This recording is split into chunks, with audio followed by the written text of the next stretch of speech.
have Christopher Gray from Troop 631. He's here working on a merit badge. Christopher, would you lead us in the pledge?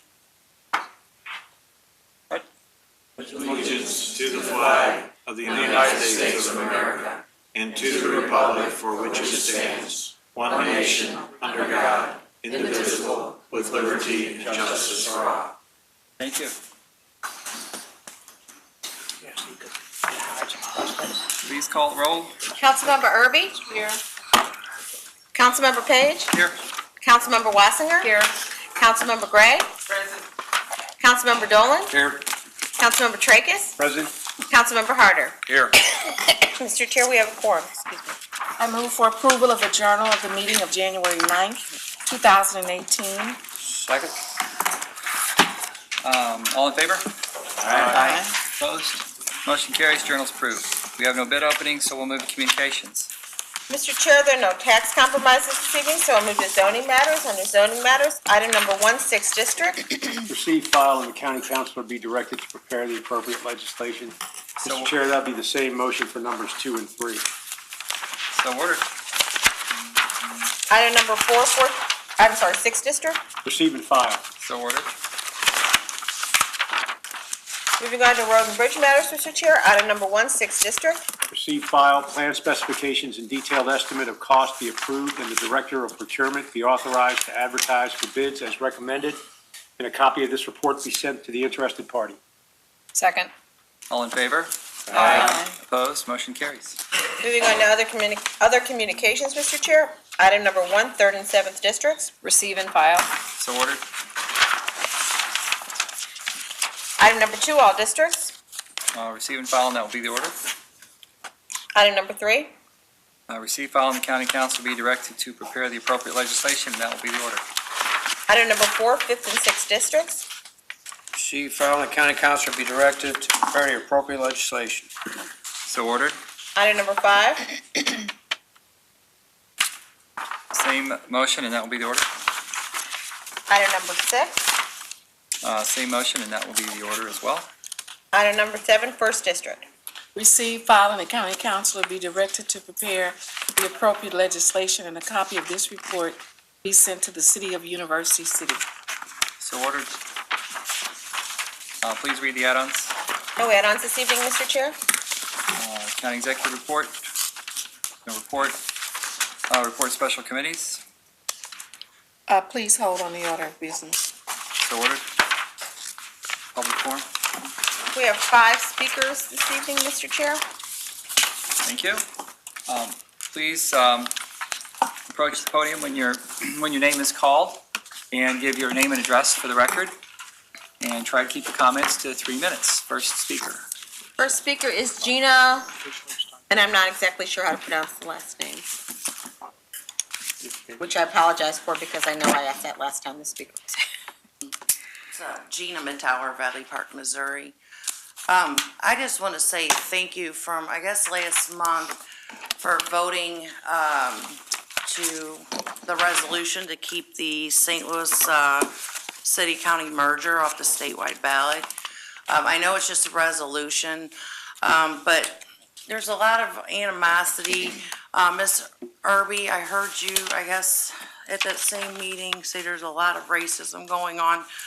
I think a lot of that's driven by the media. I've been a city resident for close to 30 years and worked with very diverse groups of people. And back in the 80s and 90s and early 2000s, I mean, everybody was getting along, and we always made sure everybody had a ride home from work, no matter which neighborhood they lived in, and everybody was, you know, working for the same common goal. We're not all that different. And it's not to disparage anything you've said or discredit you in any way. I just feel like the young millennials now coming out is like everything's racist, everything's this, everything's that. And I think sometimes we need to see things for what they truly are. I know Better Together meetings about the merger kind of brought up the issue of diversity. I don't see merging has anything to do about diversity. The merger is strictly about how St. Louis City is running their government. Again, and I can speak for this, about this, because I have been a city resident. So it has nothing to do with the people in the city of St. Louis. I have a lot of friends in the city of St. Louis, and I've made a lot of enemies lately talking to my friends. They're not my friends anymore. But the issue I do have with city residents that are for merging these are the same people that weren't ever involved in their government and holding their own government accountable for their spending. And so I just want to make it clear that stopping this merger has nothing to do with any of the residents personally. It's strictly their government and how their government is spending their money. I mentioned the big concrete round block barriers that are down on Compton that are obstructing fire trucks getting through. One of those concrete balls have already bit the dust because it's caused a major accident. And those were just installed. Elliot Davis did another report on a gated brick fence in a neighborhood, and that didn't serve its purpose. That was $1 million or better. And what they should have done with that money is upgrade the jail on Hall Street that we had issues with this summer. So stopping the city-county merger, again, has nothing to do with the residents. It has everything to do with how the government is spending their money. You do not need 28 aldermen for 66 square miles. So I just want to make that clear. And I just hope that this type of rhetoric doesn't come up in the elections, and let's just stick with the issues. I think when it, what's that? Your time is Oh, up. okay. Just wrap up. So I just want to keep that, keep that in mind, that, I hope that everybody's honest with their people that they represent about the city-county merger, and stick with the actual issues and the actual factual information. So, I have a comment. thank you. Gina, Yes. you giving me credit for somebody else's comment. I have not said anything at all about the city-county merger. No, it wasn't about, you had just said, made it like off-the-cuff comment about the racism. It wasn't to disparage you, it wasn't a bad comment. I had brought up because I just tied it in because Better Together was trying to use race as people not wanting to merge, that is because they don't want diversity. And so I was just assuring you that. And I don't recall making a comment about racism either, so I think you got me mixed up with somebody else. Oh, I remember, but that's okay. Racism about what? I don't know, you just had said something about there's just so much racism, and I don't even think it was formal, we were in a formal setting yet. You just had been you just were starting to sit down, I think, before this meeting actually took place. But No. I heard it, Not but me. we'll agree to disagree. But I just want to clear up. You did not hear me say anything. I just about want to clear up that Okay. it's the media, a lot of it's the media, because when you sit and talk to somebody, we're not different. I mean, it's, you know what I mean? I think it comes from an individual place, and I think too many people are getting grouped into this group and that group, and I just wanted to make sure, I'm helping with Stop the City County Merger, and it is, when they're pushing this, we need diversity, but it has nothing to do with the residents or, it's strictly about their government, how they're spending, that I think with their problems down there, that they will sink us county taxpayers as well. So that's how I was trying to tie it in. So I'm sorry if I No, confused it's you there. okay. I just wanted to make sure, because I've not said that at all. It wasn't in a Whether bad I way. think it exists or not, here. Right, I do, but I haven't said anything. I haven't had a reason to say that. right. We've been talking about raises, we've been talking about all of that. I don't know when that would have come up, so. It was the first time I was here sometime in December, but, I don't know, I'm pretty sure it was before the meeting started. Okay. Thank you. But it wasn't but you didn't say it in a bad way. Thank you, So it Gina. wasn't to disparage you, Thank you. okay? Next Thank you. speaker is Susan Nanny. Yeah, it's done.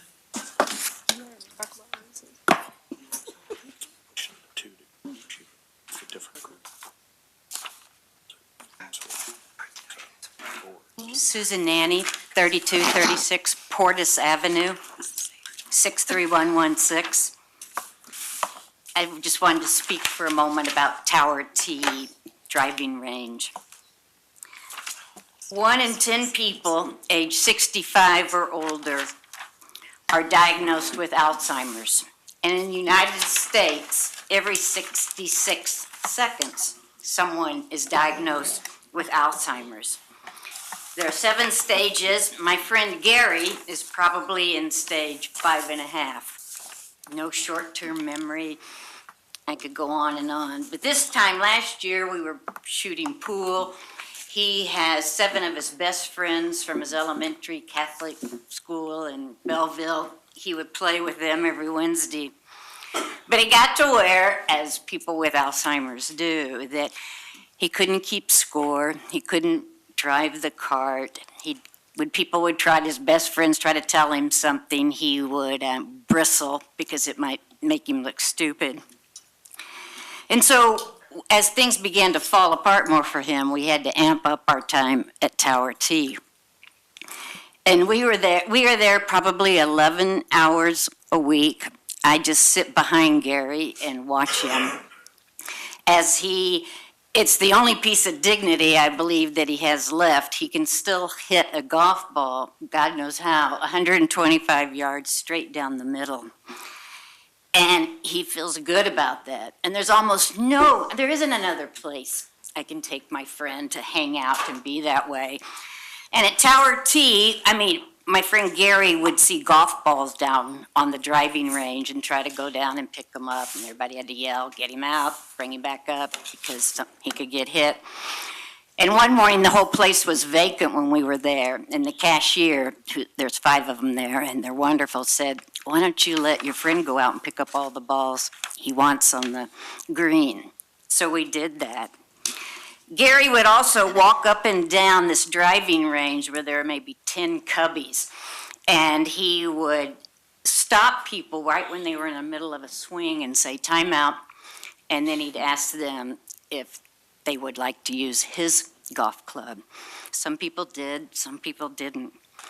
But I have spent so much time there and seen so many people at that place. There's a gentleman from Taiwan who's 72, and he only comes to St. Louis 3 times a month to be at Tower T. I couldn't get the rest of the story because I couldn't understand him. So the fact that there's a place for Gary, and there's very few places anybody can go in the later stages of Alzheimer's. And so if there's any way to preserve just a small piece of that land, that would be great. Thank you. Thanks, Next. Susan. I'm sorry. Next speaker is Gail Stuckey. Maybe Stokely? 63130 zip code. The next speaker is Jennifer Bird.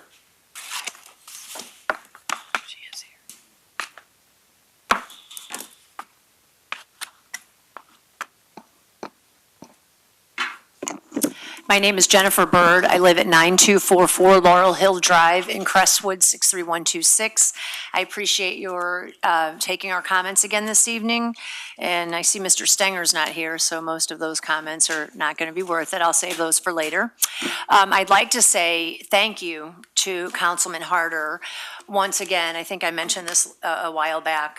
Well, I talk about it frequently, and it was certainly, and it's been an issue on my mind for a long time, but Mr. Harder introduced Bill number 10 to change the time of the meeting of this council. And I think that, 6:30 is better than 6. I think that we all know that any parent-teacher groups, PTO organizations, Boy Scouts, Girl Scouts, so on and so forth, and certainly all of the city councils and boards of aldermen across the county meet at times when the constituents can get home from work and prepare their supper and take care of their families and then come in. So I'm being very sincere when I say thank you. I would like a 7, but I will take 6:30. I think that's extremely reasonable, and I think it sends a clear message to all of the residents that you are interested in their input and their commentary, and you do take their concerns into consideration when you're voting. So I'm urging, I know that this is just going through, I think, perfection tonight. So hopefully you will all pass this and there won't be any naysayers. And we will appreciate a time that will be more accommodating for regular citizens to come in and speak. Now I will shift gears again. I'm sure it will come as no surprise to all of you that I am absolutely opposed to a St. Louis City County merger, reentry, reunification, or consolidation, or whatever new name they come up with in the future to describe such a measure. One of the saddest things about drowning victims is they often drown their saviors. And that is how I view the city. And I don't think that the county is perfect by any stretch of the imagination, but I certainly think we have a better handle on our finances, and certainly this council did a wonderful job. Once again, I applaud you sincerely for your work with the budget. I mean, there's a finite supply of money, and we can't reach into our neighbors' pockets when we fall a little short in a few months or months that continue to pay our cable bill. We simply have to cut back. And I know that you work really hard, and I know it's very difficult to make those hard choices. So I appreciate your dedication to being mindful of our treasury. But I don't think that the city of St. Louis has done enough to show that it is really ready to embark on a partnership or enter into a partnership. Partnership, there's give and take. It can't be we're rescuing you and then we go down too. Thank you for taking my comments. Thanks, Jennifer. Final speaker this evening is Michael Burton.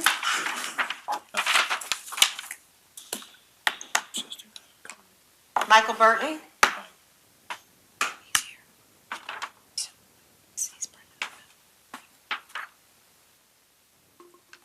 Hello all, Michael Burton here. I know y'all missed me last week, but I'm back, so don't worry about it. I had the flu. Anyway, okay. So I want to get one specific question out. I'll ask the chairman here. Question for you, Chairman. Can any county council member vote down a proposal, even if the Planning and Zoning Committee, which we haven't got there yet, gives its full approval if the overwhelming majority of the community and surrounding neighborhoods oppose it? Is it legal? Is it possible for a county council member to vote it down if they think it's best for the constituents that they serve? Well, I'll recognize your question is rhetorical. I believe that any county council member can vote in the way they think best represents their constituents and their philosophies. And because I haven't been here more than less than a handful of times, so you've seen the Planning and Zoning Committee make recommendations and you've seen council members vote against their recommendation. I can't give you an exact circumstance since I've been here, but I would imagine that that's happened over the years. But Okay. I would refer you to someone who has better grip on the history of the county. Okay.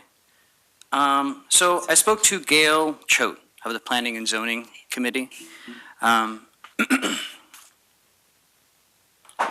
I was told that they looked into the history of the property, the existing property, what are the historical zonings in the area, if any, what was presented at the public hearing, what is the analysis, and then their assessment is it a reasonable land use?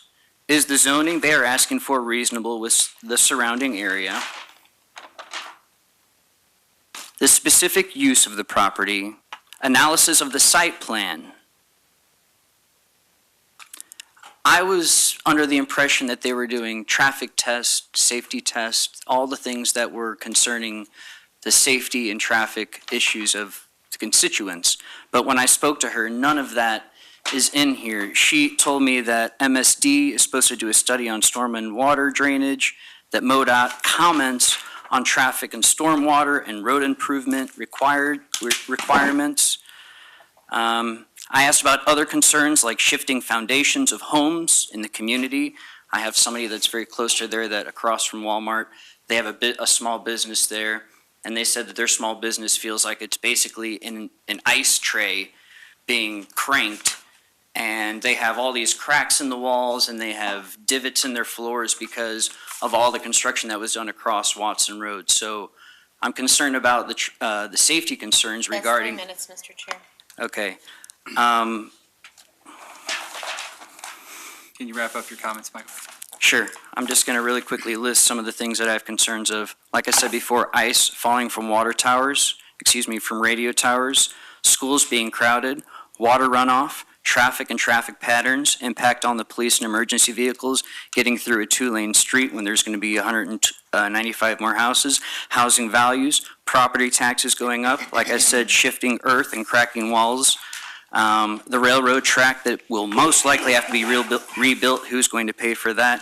And my most important thing, Chairman, and thank you for letting me go a little bit over my time, is that if you take away the bread and butter of a community, if you take away the good stuff, no one's going to want to move into your 195 houses by McBride and Sons. Thank you all. Thank you, Chairman. Introduction bills. Bill number 11, introduced by Councilmember Page, an ordinance authorizing the county executive to execute a lease agreement with JPMCC 2006-LDP9 Hazelwood Complex LLC for 1,700 square feet of space in the Village Square Shopping Center, Hazelwood, Missouri, for use by the Department of Public Health. Mr. Chair, that is all the bills. Perfection. Bill number 305, introduced by Councilmember Harder. Please hold on the order of business. Bill number 305 is held. Bill number 307, introduced by Councilmember Harder. Please hold on the order of business. Bill number 307 is held. Bill number 350, introduced by Councilmember Erby. Please hold on bill number 350. Bill number 350 is held. Bill number 2, introduced by Councilmember Page. Move to hold Bill number 2, and Bill number 2 will be held. Bill number 7, introduced by Councilmember Page. Move to perfect Bill number 7. Second. All in favor? Aye. Opposed? Motion carries. Bill number 7 is perfected. Bill number 8, introduced by Councilmember Page. Move to perfect Bill number 8. Second. All in favor? Aye. Opposed? Motion carries. Bill number 8 is perfected. Bill number 9, introduced by Councilmember Page. Hold Bill number 9, and Bill number 9 will be held. Bill number 10, introduced by Councilmember Harder. I move to perfect Bill number 9, or Bill number 10. Second. All in favor? Aye. Opposed? Bill number 10 is perfected. Final passage. Bill number 353, introduced by Councilmember Page. Move to hold Bill number 353, and 353 is held. Bill number 1, introduced by Councilmember Page. I move that the council agree to consider bill numbers 1 through 6 for final passage. Should the respective bill sponsors wish to make such motion? Do I need to spin the rules first? Okay. Second. So what we will do with this motion, just to clarify, is that the first meeting of the year was on a Wednesday. So in order to finally pass the bills on final passage, we need to suspend the rules because they haven't been on the calendar for a full 2 weeks. All in favor, say aye. Aye. Opposed? Motion carries. Bill number 1, introduced by Councilmember Page. Move for final passage, Bill number 1. Second. Roll call. Councilmember Erby. Aye. Councilmember Page. Aye. Councilmember Wassinger. Aye. Councilmember Gray. Aye. Councilmember Dolan. Aye. Councilmember Tracus. Aye. Councilmember Harder. Aye. Mr. Chair, on bill number 1, there are 7 ayes. Bill number 1 is finally passed. Bill number 3, introduced by Councilmember Page. Move for final passage of Bill number 3. Second. Roll call.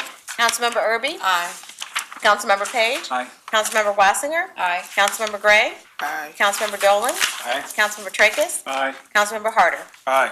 Mr. Chair, on bill number 3, there are 7 ayes. Bill number 3 is finally passed. Bill number 4, introduced by Councilmember Walton Gray. Mr. Chairman, little error here I think we need to correct before we keep moving forward. Okay. The original motion to suspend the rules, it said bills 1 through 6, which includes 2, and 2 you originally held. I don't know if we need to clarify that or make it 1, 3, 4, 5, and 6 in the motion and I exclude. think the motion was designed to allow that at the choice of the bill sponsor. And so it allows for the bills to not move if the bill sponsor chose to not move it. Okay, so we're not going to vote on Bill 2 because you said you're holding it? Okay, I just wanted to clarify. Nope, Thanks. I appreciate the clarification. Always jump in if things aren't clear. I am capable of being confused. Bill number 4, introduced by Councilmember Walton Gray. I move for final passage of bill number 4. Second. Roll call. Councilmember Erby? Aye. Councilmember Page? Aye. Councilmember Wassinger? Aye. Councilmember Gray? Aye. Councilmember Dolan? Aye. Councilmember Tracus? Aye. Councilmember Harder? Aye. Mr. Chair, on bill number 4, there are 7 ayes. Bill number 4 is finally passed. Bill number 5, introduced by Councilmember Tracus. Move to final passage on bill number 5, please. Second. Roll call. Councilmember Erby? Aye. Councilmember Page? Aye. Councilmember Wassinger? Aye. Councilmember Gray? Aye. Councilmember Dolan? Aye. Councilmember Tracus? Aye. Councilmember Harder? Aye. Mr. Chair, on bill number 5, there are 7 ayes. Bill number 5 is finally passed. Bill number 6, introduced by Councilmember Tracus. Move for final passage of bill number 6. Second. Roll call. Councilmember Erby? Aye. Councilmember Page? Aye. Councilmember Wassinger? Aye. Councilmember Gray? Aye. Councilmember Dolan? Aye. Councilmember Tracus? Aye. Councilmember Harder? Aye. Mr. Chair, on bill number 6, there are 7 ayes. Bill number 6 is finally passed. Moving on to resolution, Mr. Chair, we have 7 this evening. Resolutions number 1 through 5, introduced by Councilmembers Dolan and Tracus. I move for adoption of resolutions 1 through 5. Those are ceremonial resolutions. Second. Roll call. Councilmember Erby? Aye. Councilmember Page? Aye. Councilmember Wassinger? Aye. Councilmember Gray? Aye. Councilmember Dolan? Aye. Councilmember Tracus? Aye. Councilmember Harder? Aye. Mr. Chair, on resolutions 1 through 5, there are 7 ayes. Resolutions 1 through 5 are adopted. Resolution number 6, introduced by Councilmember Walton Gray. I move for the adoption of resolution number 6. Second. Roll call. Councilmember Erby? Aye. Councilmember Page? Aye. Councilmember Wassinger? This is the resolution on the Community Relations Division, encouraging responsible and productive interactions between the police department and the youth in our community. I just want to take a moment to point out that we do have, the police department, I know, has a school resource officer program, the Safe Schools Initiative, which was the Do the Right Thing of Greater St. Louis, and the Explorer program are all community relations programs that are actively ongoing and participated in by the police department at this date. There's also on-site threat assessments and training for school personnel. So I just want to say thank you to the police department. I know they do a great job. Councilman Walton Gray's resolution is I think, encouraging a continuing discussion and creation of a community relations board, maybe to formalize these things, even though many they are already being done. So I'm going to vote yes for your resolution because I think the underlying message is very good to encourage positive interaction between the police department and youth in our community. At the same time, I want to acknowledge, I know that the police do many good deeds with youth already in the community. So with that, I vote yes. Councilmember Gray? Aye. Councilmember Dolan? I just, a brief comment. I agree with Councilman Wassinger, and I did want to add one other thing, which I know is very supportive of St. Louis County, and it's an all-volunteer program that the police are a part of, and that's the Police Athletic League. It's not an athletic league for the police, it's for the youth in St. Louis County, and the county police do a tremendous job of supporting that program and running that program, and I just want to add that on as well. It's another important program that serves the youth of St. Louis County. With that, I vote aye. Councilmember Tracus? Aye. Councilmember Harder? I too have had some reservations for this through the many different variations of these two resolutions. I understand the spirit of this is good. I just feel that it might send the wrong signal since we are already doing these functions within the police board and the police department in itself. But I appreciate the the sentiment and the spirit of this, but just to be clear, I want to make sure that, we're not being redundant with creating things that we already have. So unfortunately, I'm going to have to vote no. Mr. Chair, on resolution number 6, there are 6 ayes and 1 no. Resolution number 6 is adopted. Resolution number 7, introduced by Councilmember Erby. Please read the resolution. Yes, ma'am. Resolution number 7, introduced by Councilmember Erby, resolution, whereas Frankie Muse Freeman, one of 8 children of William Brown Muse and Maud Beatrice Smith Muse, came into the world on November 24th, 1916, in the then segregated town of Danville, Virginia, and left this world at the age of 101 on January 12, 2018. And whereas Mrs. Freeman received her bachelor's degree in mathematics from Hampton University, met her future husband Shelby T. Freeman Jr. in New York, and moved to Washington, D.C. during World War II, where in 1947 she graduated second in her class from the Howard University School of Law. And whereas Mrs. Freeman, Mr. Freeman, and their 2 children moved to St. Louis, where she opened her own practice in 1949 because no law firms in St. Louis would hire her as an attorney. And whereas what followed was one of the most unique, consequential, and influential legal careers in United States history. And whereas Mrs. Freeman more than fulfilled her ambition to change the world she lived in and to work for the elimination of discrimination, serving as the lead attorney for the NAACP legal team in the landmark 1952 court case that led to the end of racial segregation in public housing in St. Louis, serving as an assistant attorney general of Missouri and a staff attorney for the St. Louis Land Clearance and Housing Authorities from 1956 to 1970, accepting the appointment by President Lyndon Johnson to serve as the first woman on the U.S. Civil Rights Commission, which she served with distinction for 16 years, serving on the Bipartisan Citizens Commission on Civil Rights, and in 1999 accepting an appointment, along with former Washington University Chancellor William Danforth, to head the committee that oversaw the landmark settlement that ended a school desegregation case involving the St. Louis Public School Board, the NAACP, parents, the state of Missouri, the federal government, and school districts in St. Louis County that participated in an interdistrict busing plan. And whereas Mrs. Freeman's additional accomplishments, leadership roles, honors, and accolades would fill volumes, and the council encourages all to read her own account of her life in her 2003 memoir, A Song of Faith and Hope. And where it is particularly noteworthy and impressive that Mrs. Freeman continued to practice law, mentor others, and engage in various community service roles well past her 90th birthday. And whereas Mrs. Freeman has and will inspire countless attorneys, civil rights leaders, activists, and other good people to answer the call daily, as she did, to truly believe in and work for the proposition that all men, all women are created equally. Now therefore be it resolved by the County Council of St. Louis County, Missouri as follows. Section 1, the County Council extends their deepest sympathies to Mrs. Freeman's family, especially her daughter Shelby Patricia Bullock, her many friends and colleagues, and all who have been and will be inspired by a life defined by her intellect, warmth, generosity, bravery, and tenacity.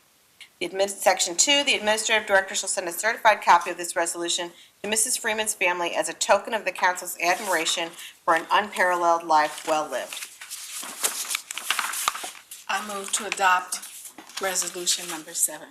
Second. Roll call. Councilmember Erby? It has been an honor to know Frankie Muse Freeman. She was a role model, my shero. Just an honor meeting her when I first joined the council, and to tell her my name, well, maybe 2 or 3 years after I was on the council, to tell her my name and have her tell me that she was aware of who I was and that she was following me.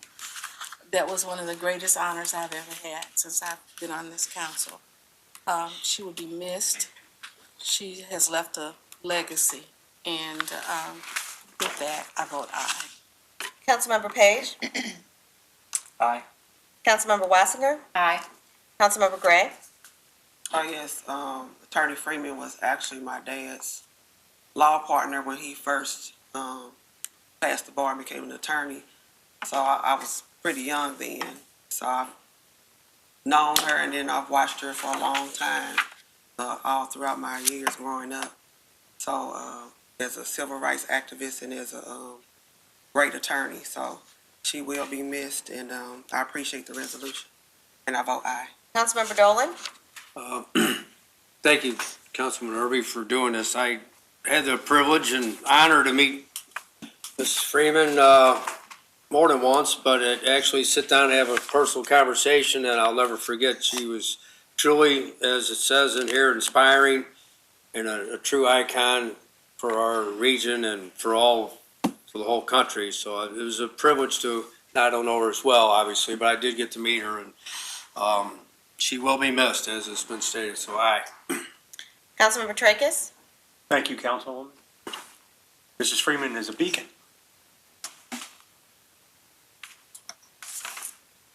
A role model. I wish we had more like her today. I vote aye. Thank you. Councilmember Harder? I vote aye. Mr. Chair, on resolution number 7, there are 7 ayes. Resolution number 7 is adopted. Thank you all. Moving on to unfinished business, Mr. Chair, item number 1. Hold on the other order of business, same motion through item number 3, and that will be the order. And moving on to new business, Mr. Chair, we have 1 prepared order this evening. I move for adoption of order number 1. Second. All in favor? Aye. Opposed? Order number 1 is adopted. Motion to adjourn? Second. All in favor? Aye. Opposed? We're adjourned.